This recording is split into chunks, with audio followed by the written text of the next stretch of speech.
Good morning, good afternoon, and good evening, folks.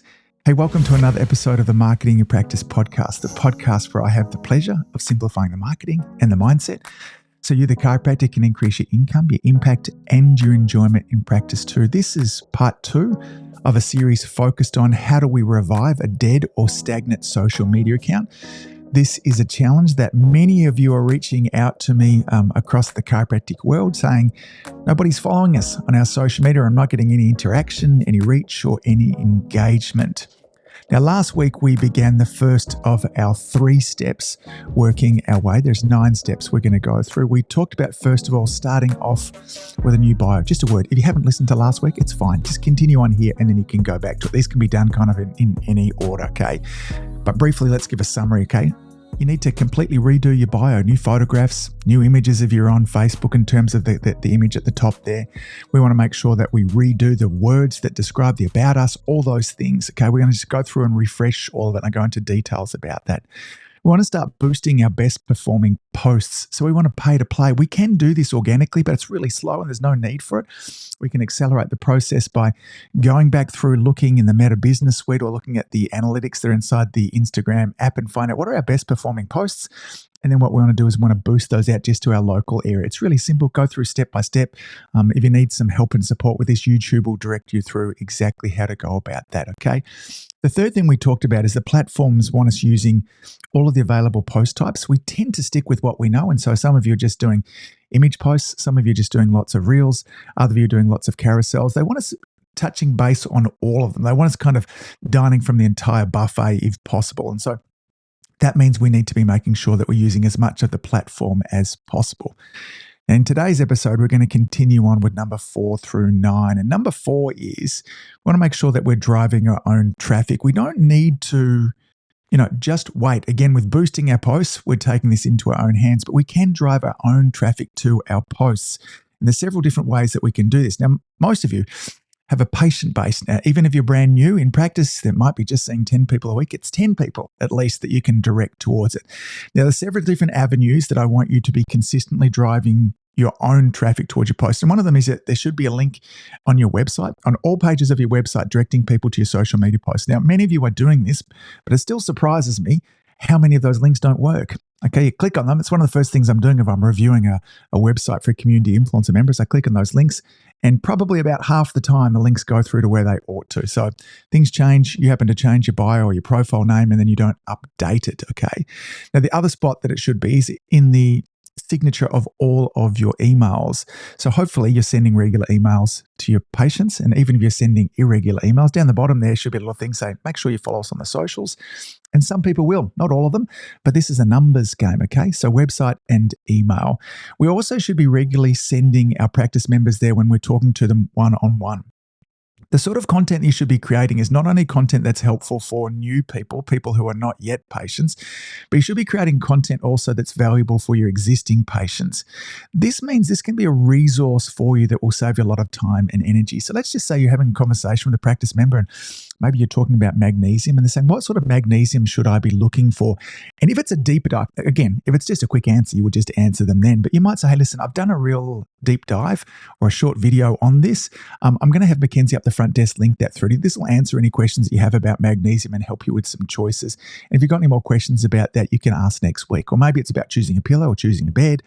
Maybe it's about recovery options, how to get a good night's sleep, whatever the frequently asked questions that you get from your patients, you might want to dive a little bit deeper in a video. And these videos could be on your social media, and either you or your CA could be regularly sending your practice members to it. So you want to make sure that you are building a library of assets that are valuable. And so on a daily basis between you and your CA, there should be several times that you're directing people to content that you've already made, okay? The other thing that you should be doing is that whenever you create one of these assets, these videos, anyway, that you're putting up on social media, there should be a weekly email that you send to your practice members that says, hey, our video this week, we're talking about natural solutions for migraine sufferers. We talk about the foods that you should be avoiding, the common stimulants that really tend to make migraine headaches worse. We talk about some posture things that you can improve. And also we share the role that chiropractic plays in helping people with their migraines.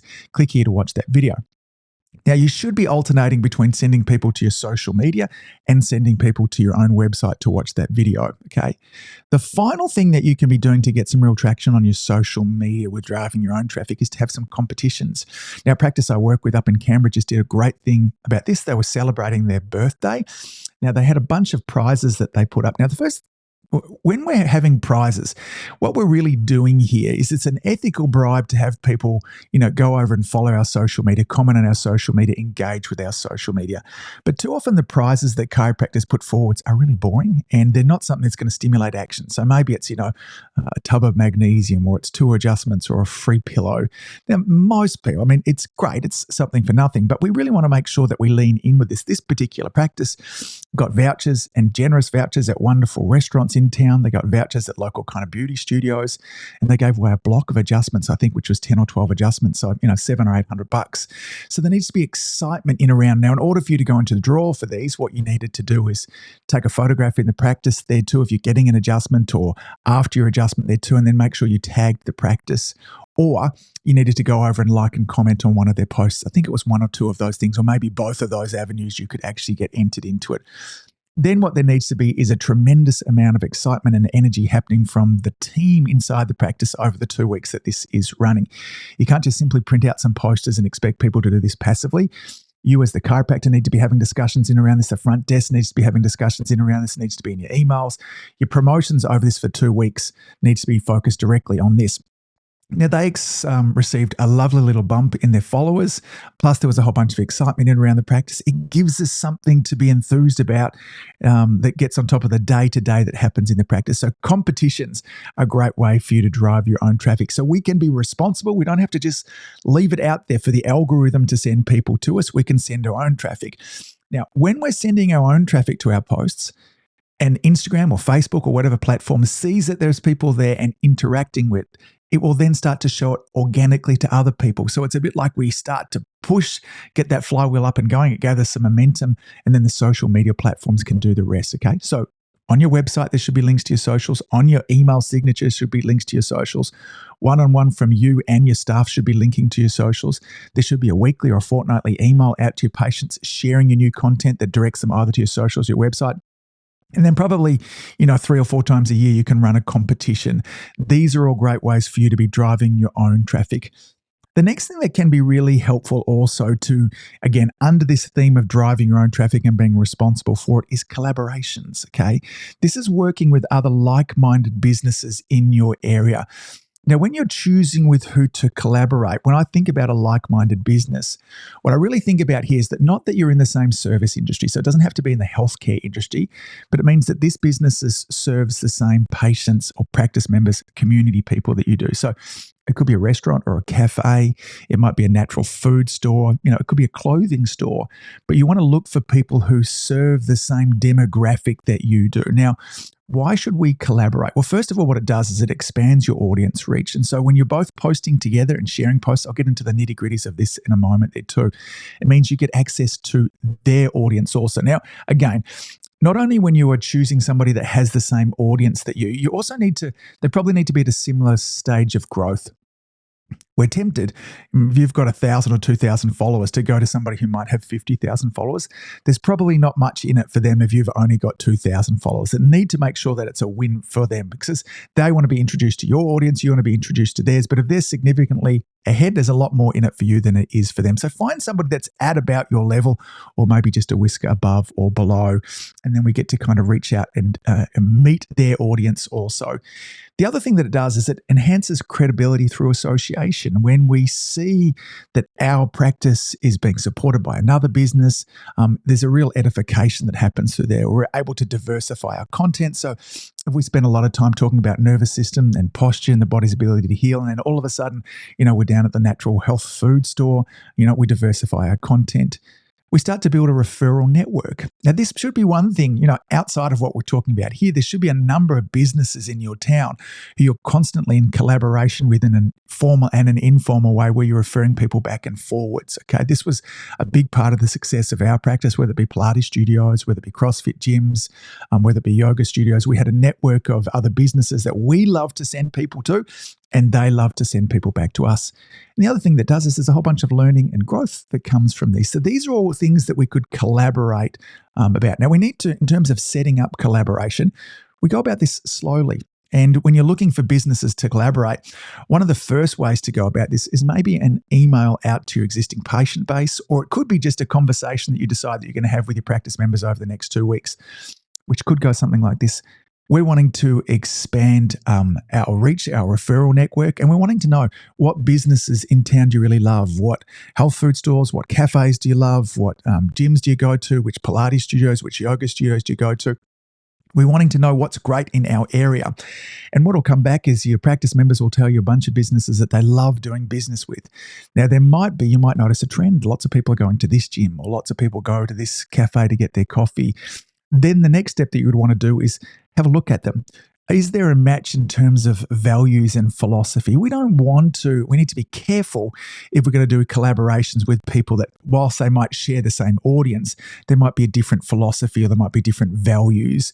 That can get us in trouble. There can be contradiction that comes, everybody, for instance, might go to this certain, general practice, this doctor, and that doctor is kind of known to be of a different philosophy view, then maybe we might not want to be doing collaborations with them. But make sure, first of all, have a little bit of a stalk of their business, go online, look at their website.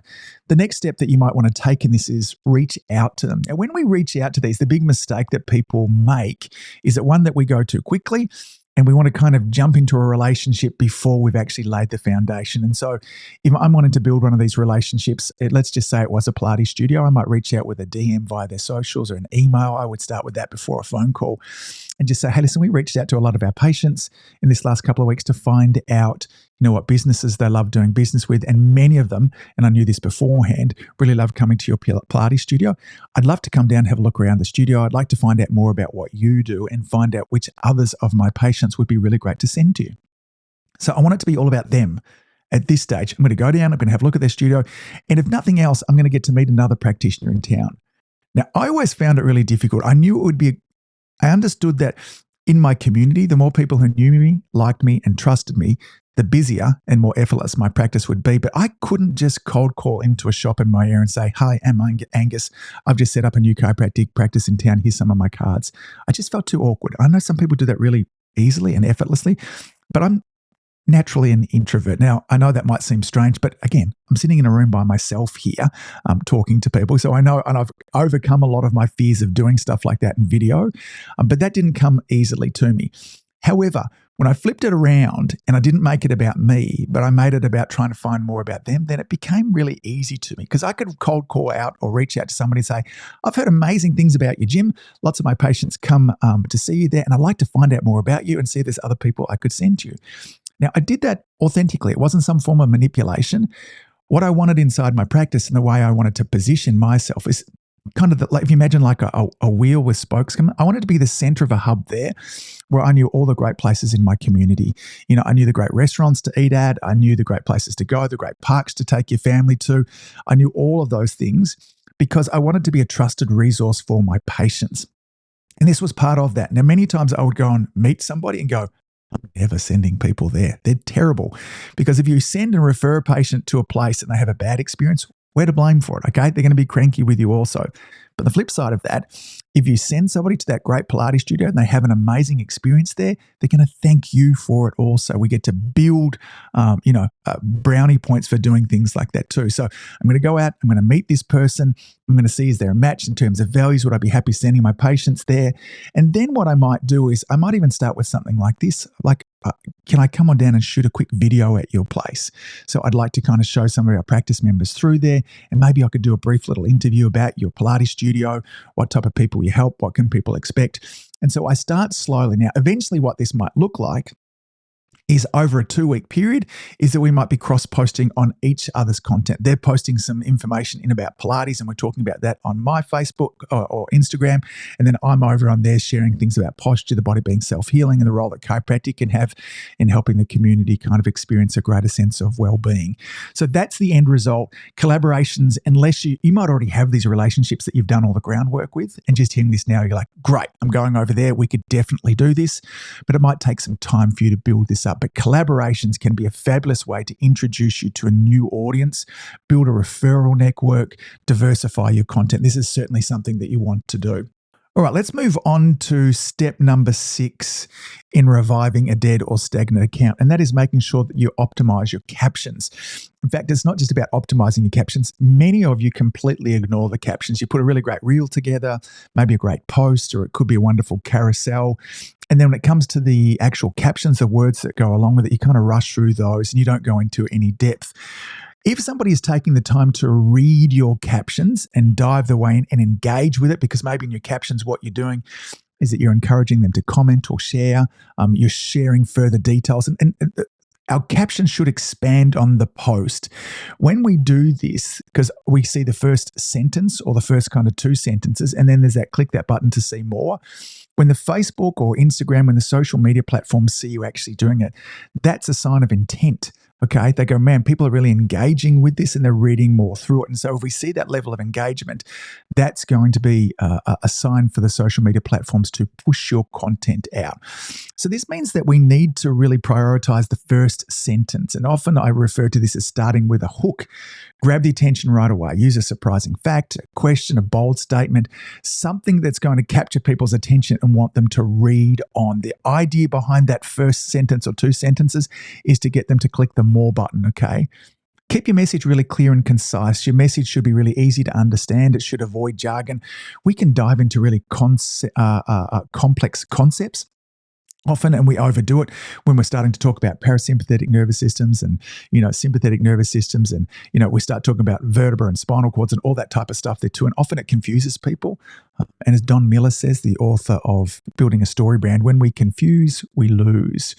Talking of building a story, we want to, when possible, share stories in there. If you are able to share stories, here in Australia, we need to be really careful if we're sharing stories.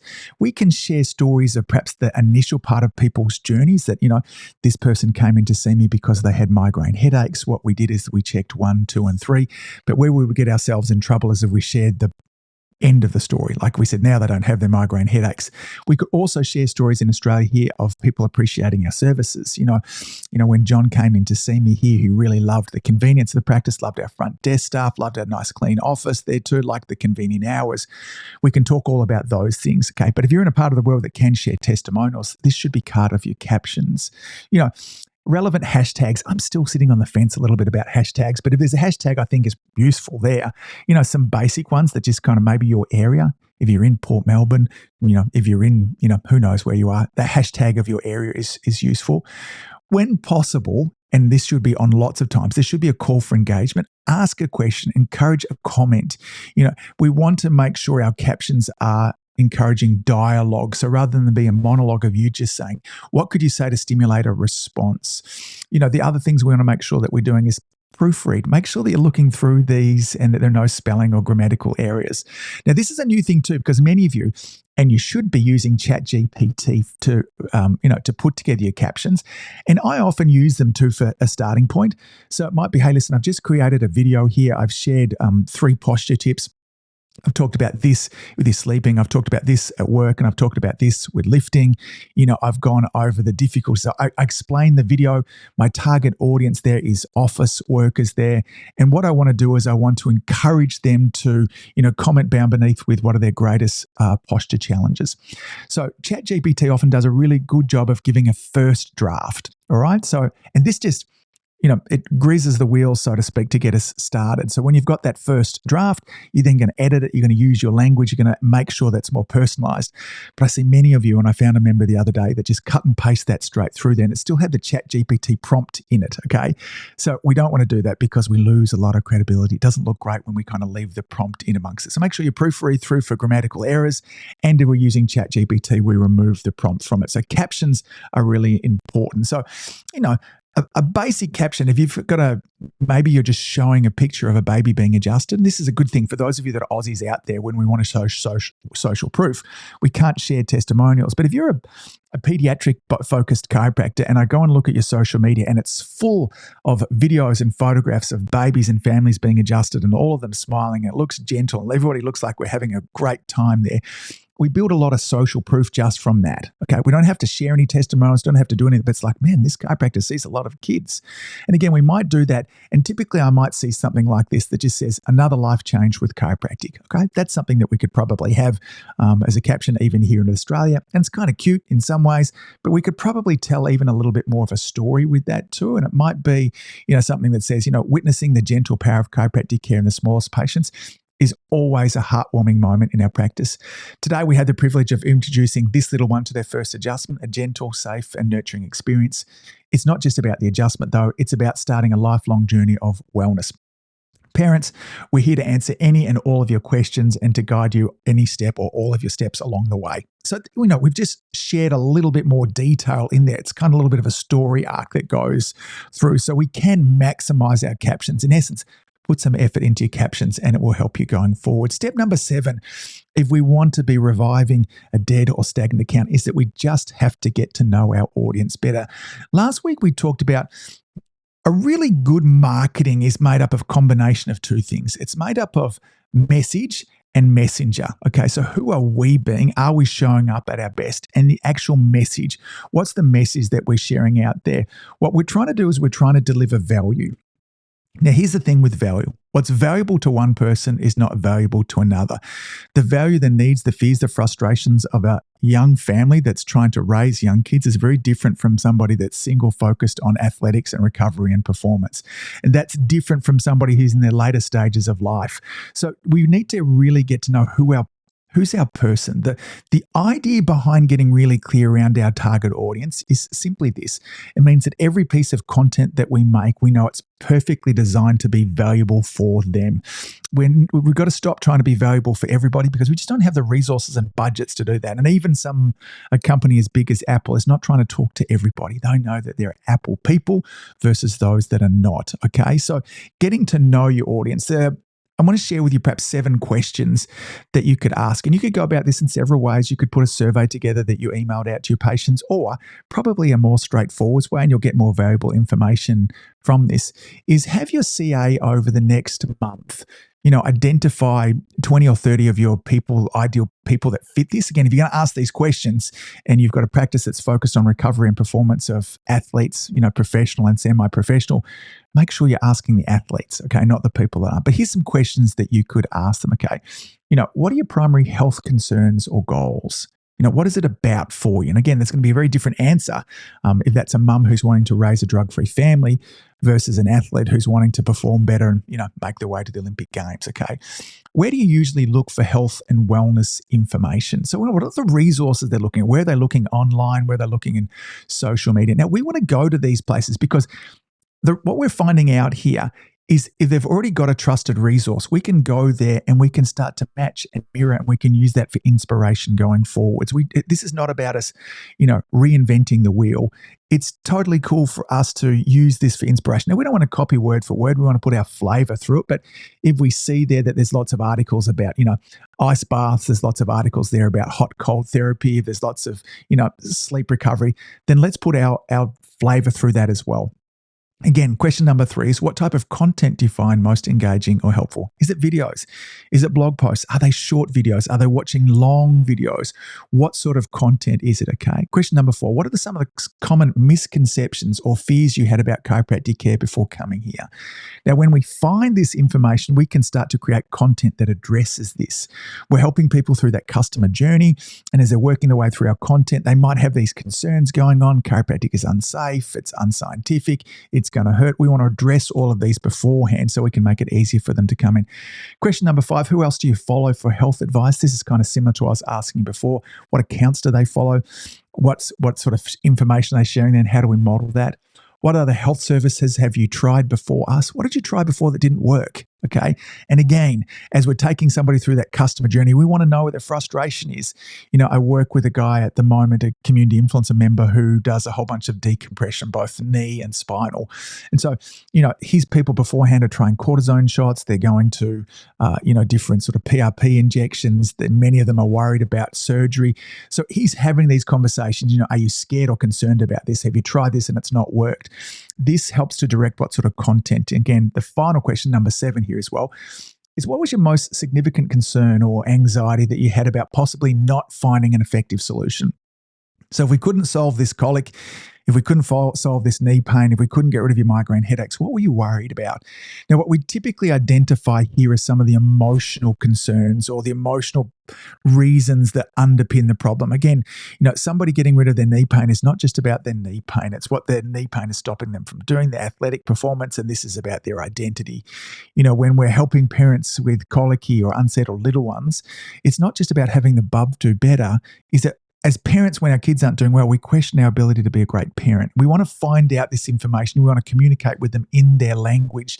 In essence, what we want to be doing is addressing the fears and frustrations that are going on inside of their mind. Okay, so those 7 questions would be really useful for you to be looking at. Tip number 8 here, if we're going to revive a dead or stagnant account, is we want to be optimizing your posting times.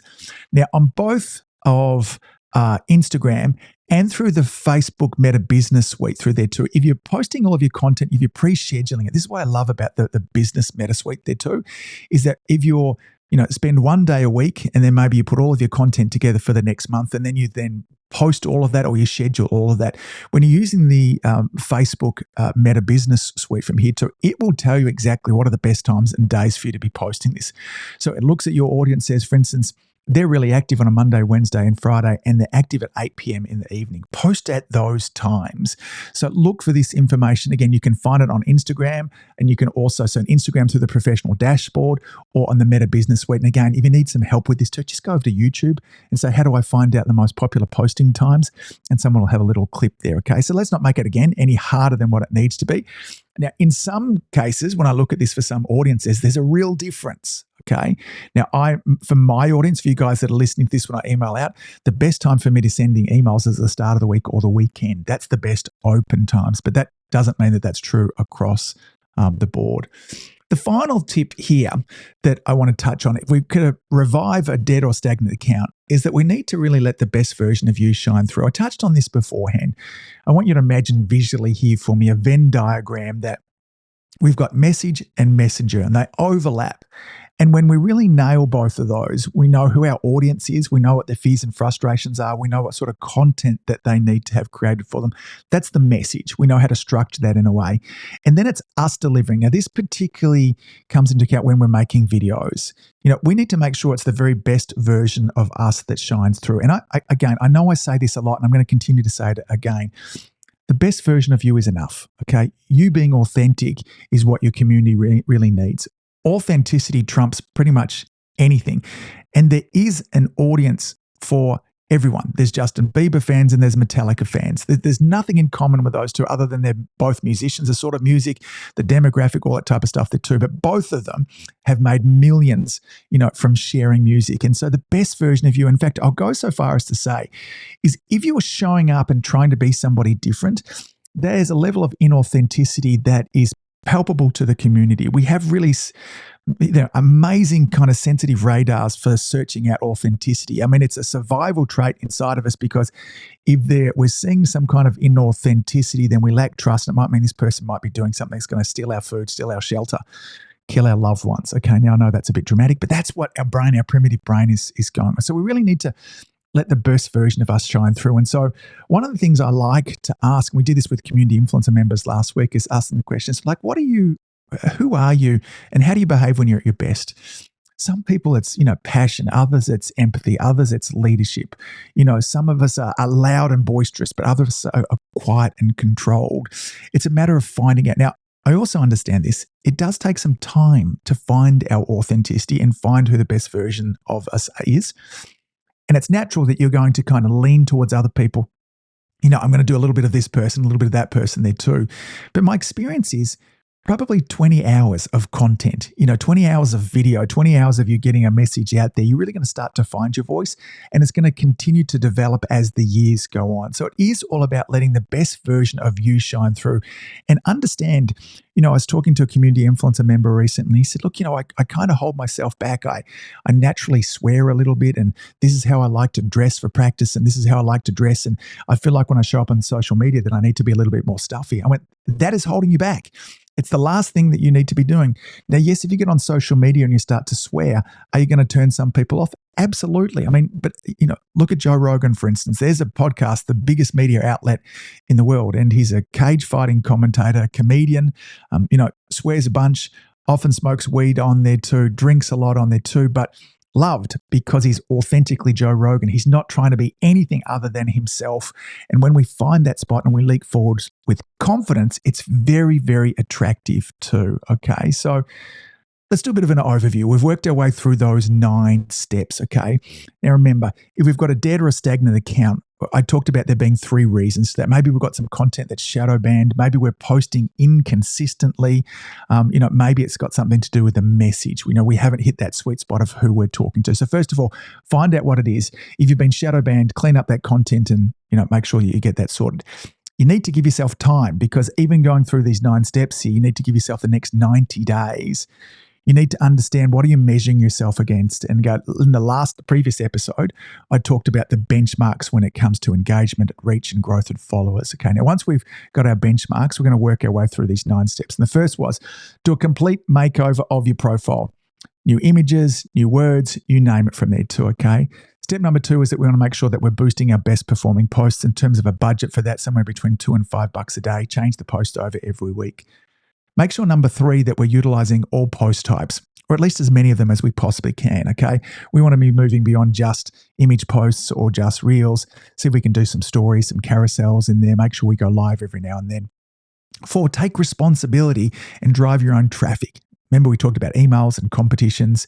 And again, under that same type of sort of, feeling from there, number 5 was collaborate. That's another way of you driving your own traffic. 6 is optimize your captions.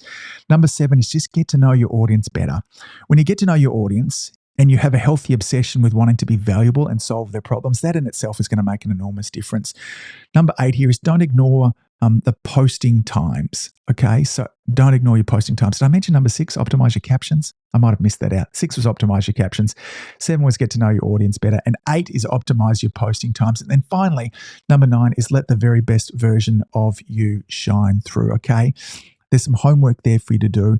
Work your way through these 9 steps here, and it will make a difference to reviving, getting your account up and going. So there's engagement, so there's interaction, so there's growth. All right, folks, that's it for this episode. As always, thanks for all that you do. Keep saving lives. See you back here next week.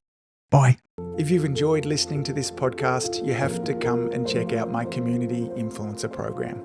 It's my monthly coaching program where we take all this material and I'll work with you to help you apply it, implement it, and systemize it. The Community Influencer Group Coaching Program is designed to help you increase your practice income, impact, and enjoyment. Join me over at anguspyke.com/join. That's anguspyke.com/join. I'd love to see you there.